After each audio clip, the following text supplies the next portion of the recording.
Assalamualaikum warahmatullahi wabarakatuh. Perkenalkan, nama saya Winudiawati dari kelas 7D. Di sini saya akan mempresentasikan mengenai klasifikasi dan tata nama makhluk hidup. A. Klasifikasi makhluk hidup. Yang ke-1, pengertian klasifikasi makhluk hidup.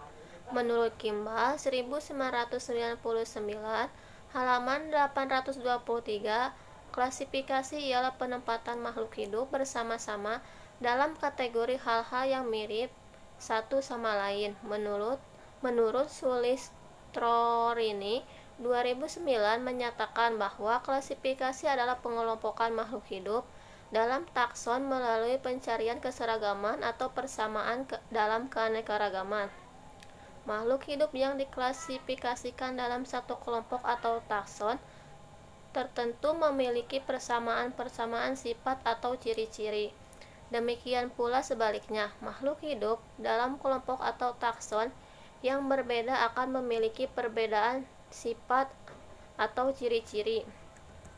Selanjutnya, menurut Soepomo 1987 mengungkapkan bahwa klasifikasi makhluk hidup didasarkan pada persamaan perbedaan ciri dan manfaat yang dimiliki makhluk hidup.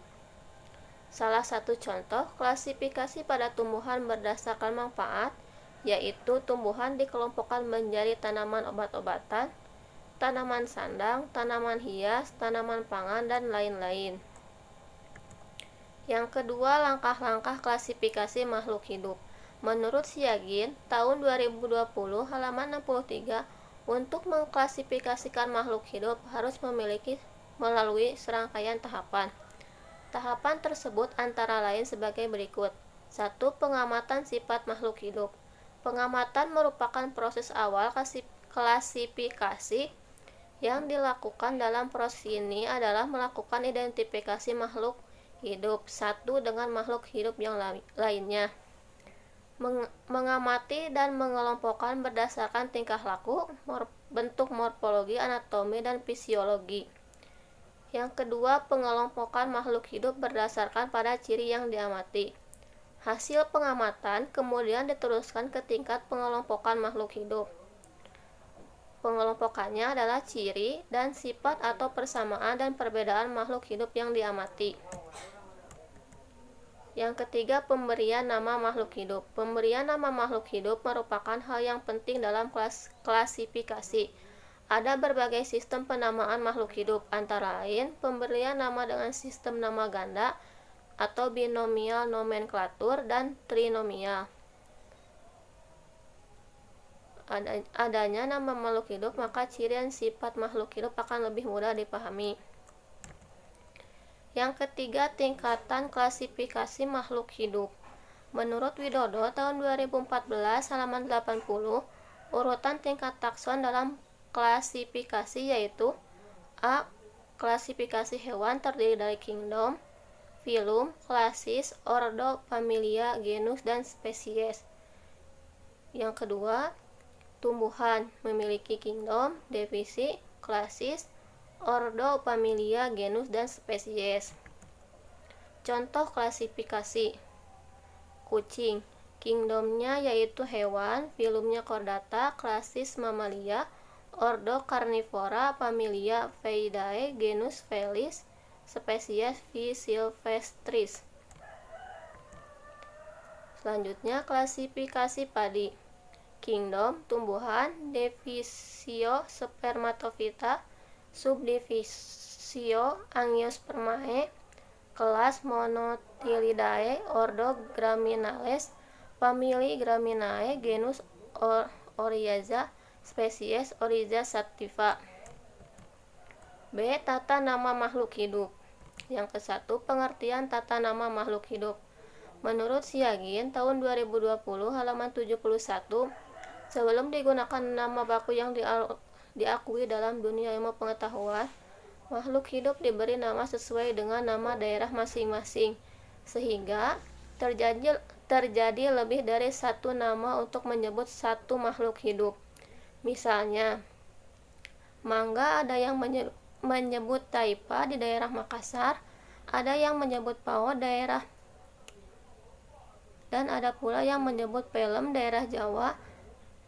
Nama pisang di daerah Jawa Tengah disebut dengan gedang, sedangkan di daerah Sunda gedang berarti pepaya. Karena adanya perbedaan penyebutan ini, maka akan mengakibatkan salah pengertian sehingga informasi tidak tersampaikan dengan tepat ataupun informasi tidak dapat tersebar luas ke daerah lain ataupun negara lain.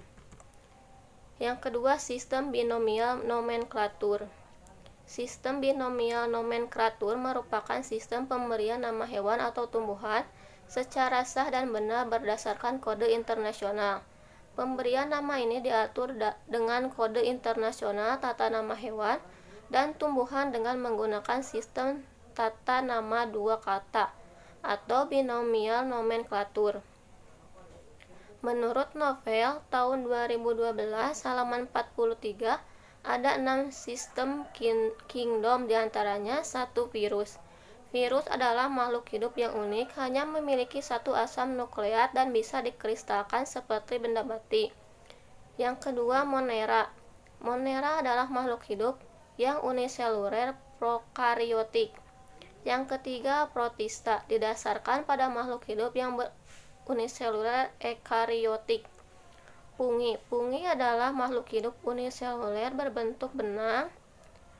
Yang kelima yaitu Animalia. Animalia adalah makhluk hidup yang bersel banyak, tidak mempunyai klorofil dan tidak berdinding sel.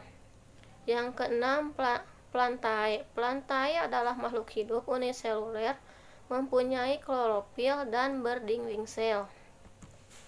Yang ketiga contohnya, yang ke-1 merpati, nama ilmiahnya adalah Columba livia. Yang kedua kelapa sawit, nama ilmiahnya Aeis guinnessii. Yang ketiga padi, nama ilmiahnya Oliza sativa. Yang keempat harimau, nama ilmiahnya Panthera tigris. Yang kelima kuda, nama ilmiahnya Equus caballus.